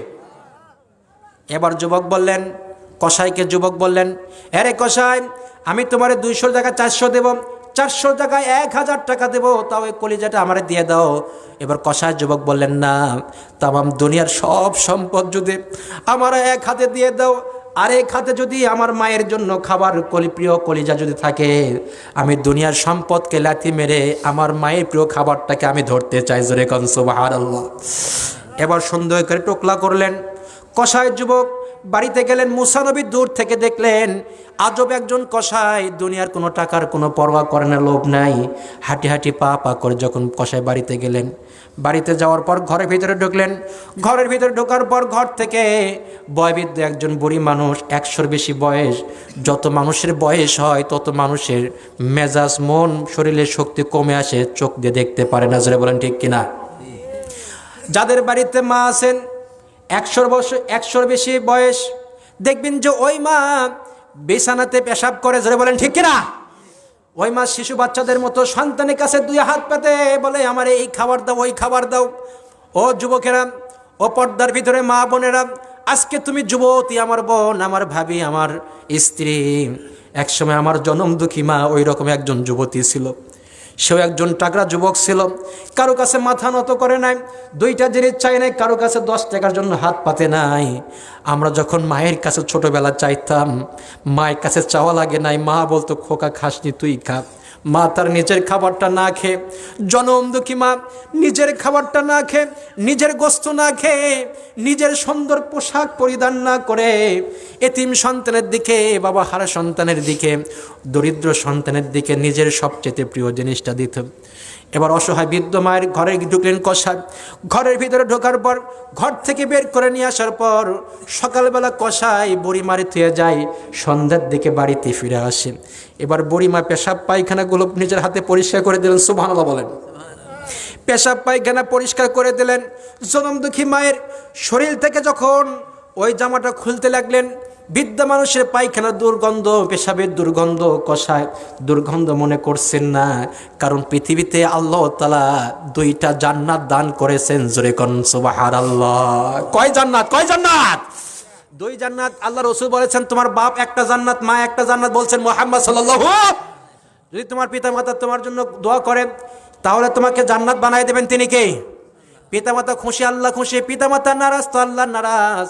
এবার কষাই মায়ের শরীর থেকে পেশাব পায়খানা পরিষ্কার করে দিলেন। মাকে গোসল করায় দিয়ে, মাকে সুন্দর করে একটা জামা পরায় দিয়ে, জনম দুঃখী মায়ের সুন্দর মাথার ভিতরে চরণি দিয়ে চুল আশ্রয় দিলেন, হালকা একটা নারিকেল তেল দিয়ে দিলেন। মার যখন খাবার কমপ্লিট, মার যখন পোশাক পরা কমপ্লিট, যুবক মারে থুয়ে একটা সুন্দর জায়গায় থুয়ে এবার যুবক গেলেন হাসিলের পাড়ে, চুলার পাড়ে গেলেন। চুলার পাড়ে যাওয়ার পর যুবক এই যে কলিজাগুলো আছে, কলিজাগুলো ভুনা করতে লাগলেন, ছোট্ট করে ভুনা। যখন ভুনা করা শেষ, এবার যুবক কষাই মুখের ভিতরে দিয়ে চাবায়া চাবায়া নরম করে জনম দুঃখী মায়ের মুখের ভিতরে ঢুকায় দেয়। মা একটা রুটি খাইছে, খাওয়ার পর 2টা হাত তুলে বলে, আল্লাহ, এই জামানার সবচাইতে বড় নবী, শ্রেষ্ঠ নবী মুসা নবী, এই জামানার পয়গম্বর মুসার সাথে আমি মা দোয়া করছি, আমার সন্তান কষাইকে তুমি জান্নাত দান করে দাও। জোরে বলে আমিন। একটা রুটি খাওয়া শেষ, মুসা নবী দাঁড়িয়ে আছে বারান্দায়। 2টা রুটি খাওয়া শেষ, মুসা নবী দাঁড়িয়ে আছে বারান্দায়। 3টা রুটি খাওয়া শেষ, কষাইয়ের মা 2টা হাত তুলে বলে, ও আরশের মালিক আল্লাহ, আমি বিদ্যমান, আমার সন্তান কষাই, আমি মায়ের জন্য এখনো বিয়ে করে নাই, সকালবেলা যায় গোস্ত বিক্রি করার জন্য, রাত্রি ফিরে আসে, আমার খেদমত করে, আমি 3টা ভুনা খেয়ে, রুটি খেয়ে, ও আল্লাহ তোমার কাছে দোয়া করছি, তুমি আমার সন্তানকে কষাইকে জান্নাত দিয়ে দাও। এবার মুসা নবী এক দৌড়ে এসে মায়ের কাছে পড়ে গেলেন। জনম দুঃখী মার হাত ধরে মুসা নবী বললেন, ও মা, তুমি কি মুসারে চেনো? কয় না, চিনি নাই। হে যুবক, তুমি কে? এবার মুসা নবী চুপ করে আছেন। মা, তুমি কতদিন ধরে দোয়া করো? এবার বুড়ি মা বলে, আমার সন্তানের জন্য দীর্ঘদিন ধরে আমি আল্লাহর কাছে দোয়া করি। মুসা নবী আর চিৎকার মেরে বলে, মাকে বুকের মধ্যে জড়ায় ধরে বলে, মা, আমি হলাম এই জমানার সবচাইতে বড় নবী মুসা নবী। আল্লাহর সাথে কথা বলেন, আল্লাহকে কৌতূহল করে বললাম, ও আল্লাহ, আমি যদি জান্নাতে যাই, আমার সাথী হবে কে? আমার বন্ধু হবে কে? আমার আল্লাহ আমার জন্য বলেছিল কষাই তোমার বন্ধু হবে। আমি রাগ করেছিলাম রে মা, কিন্তু আসে দেখি তোমার সন্তান শুধু জান্নাতে বন্ধু হবে না। ও মা শোনো, যে নবীর জন্য তুমি আল্লাহর কাছে বারবার দোয়া করছো, এই জামানার শ্রেষ্ঠ নবী আমি মুসা তোমার সন্তানের জান্নাতে সুসংবাদ নিয়ে এসে, আল্লাহু আকবার, লিল্লাহি তাকবীর। আমি অনেক সময় নিয়ে ফেলাইছি, ঠিক কিনা বলেন?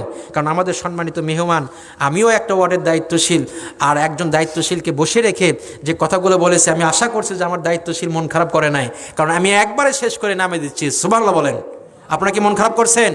আর সর্বশেষ, আগে তো কেউ হাত দেবেন না, সর্বশেষ আপনাদের এলাকার এই যে আব্দুল সালাম সিদ্দিকী, আমার বিভিন্ন জায়গায় সে আমার সাথে আছে, শেরপুর একটা মাহফিলে সে দ্বিতীয় বক্তা আমি বানাইছি, আরেকটা জায়গায় আছে গাইবন্ধ তাকে সফরে এবার আমি বানাইছি। আবার আপনার আজকে কথা বললাম নেত্রকোনাতে, সেখানেও সে আমার সাথে আছে সফর সঙ্গী হিসেবে, বিভিন্ন জায়গায় সে মাহফিল করেন। নন্দীগ্রাম কয়েকদিন আগে আমি মাহফিল করছি, গত বছর মনে হয়, হাফিজে মাদ্রাসায়, সেখানে আমি ছিলাম। এই আপনাদের সিদ্দিকী সাহেব যে ওয়াজ করলেন তিনি দ্বিতীয় ছিলেন। আলহামদুলিল্লাহ আজকে সেখানে এলাকার সন্তান কথা বলেছেন। আপনারা আপনাদের এলাকার সন্তানের জন্য তাকে বিশ্বময় আল্লাহ তাআলা কবুল করে নিক, আপনাদের দোয়া আছে না নাই? যেমন আছে না নাই? কথা যা বলেছে মোটামুটি ভালোই বলেছে। আল্লাহ তাআলা তাকে আরও ইসলামের স্টাডি করার, কোরআনের স্টাডি করার, কথা বলার সুযোগ করে দিক, জোরে বলে আমিন। আর সর্বশেষ আমি যার মারফতে এখানে আসার সুযোগ হচ্ছে আব্দুল সালাম সিদ্দিকী, এবং আপনাদের এলাকায় এসে দেখলাম যে এখানে এক পরিবারে 3 সন্তান, 3 জনই মোটামুটি আলেম। নাম হচ্ছে কবিরাজ আব্দুল আলেম। আলিম ভাই আছে না নাই? একেবারে একজন বিশিষ্ট শিল্পপতি। এইখানে আপনার যার মা বিভারেজ অ্যান্ড ফুড অ্যান্ড বিভারেজ রয়েছেন, আলহামদুলিল্লাহ, আল্লাহ তাআলা আব্দুল আলিম, মিনহাজ ইসলাম আর হচ্ছে ইমদাদুল ইসলাম সহকারে এই এলাকার যারাই যুবক সন্তানেরা রয়েছেন ইসলামের খেদমত করে যাচ্ছেন, আল্লাহ তাআলা এই সমস্ত যুবকদেরকে আল্লাহ তাআলা ইসলামের জন্য কবুল করেন, চিৎকার মেরে বলে আমিন।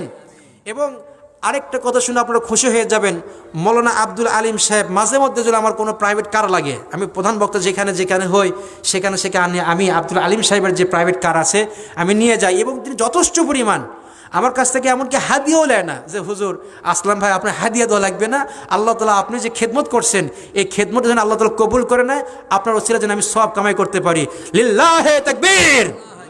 এবং তিনি আপনাদের খেদমতে কয়েকটা কোম্পানি দিয়েছেন, এবং বগুড়া শহরের আপনার খতিব কল্যাণ ফাউন্ডেশন, কয়েকদিন আগে একটা প্রোগ্রাম হয়ে গেল, সেই খতিব কল্যাণের ফাউন্ডেশনের মৌলানা আব্দুল আলিম সাহেব হচ্ছে সেক্রেটারি। আপনাদের এলাকার সন্তান দেখেন, শত শত প্রায় আমাদের 200 আলেমদের নেতৃত্ব দিয়েছেন আব্দুল আলিম সাহেব এবং তার ছোট ভাই মিনহাজুল ইসলাম। এই যে আপনাদের এলাকার সন্তানেরা বিভিন্ন জায়গায় ইসলামিক ফাউন্ডেশন, খতিব কল্যাণ ফাউন্ডেশন, মানবতার পাশে এতিমদেরকে কম্বল দিচ্ছেন, আপনাদের এলাকার সম্মান বৃদ্ধি করছেন না ক্ষতি করছেন? ভালো করছেন না মন্দ করছেন? এই এলাকায় যে একটা কোম্পানি হচ্ছে, এলাকার অসংখ্য যুবকেরা যদি এখানে কর্ম করে খেতে পারে, এটা আপনাদের এলাকার জন্য সুবিধা না অসুবিধা? অনেকে আছে যে অমুকের পরিবারের সন্তান, সে বড় হচ্ছে, অতএব ধরে নামায়, আছে না নাই? একজন মানুষ বড় হলে এলাকার সম্মান, এলাকার লাভ, এলাকার জন্য কল্যাণকর। 10 টাকা লাগলে, মাদ্রাসা করা লাগলে, মাহফিল করা লাগলে, মসজিদ করা লাগলে, রাস্তা করা লাগলে, এলাকার সন্তান যদি ভালো হয় আপনাদের সব কাজে সহযোগিতা করবে, বলেন ঠিক কিনা?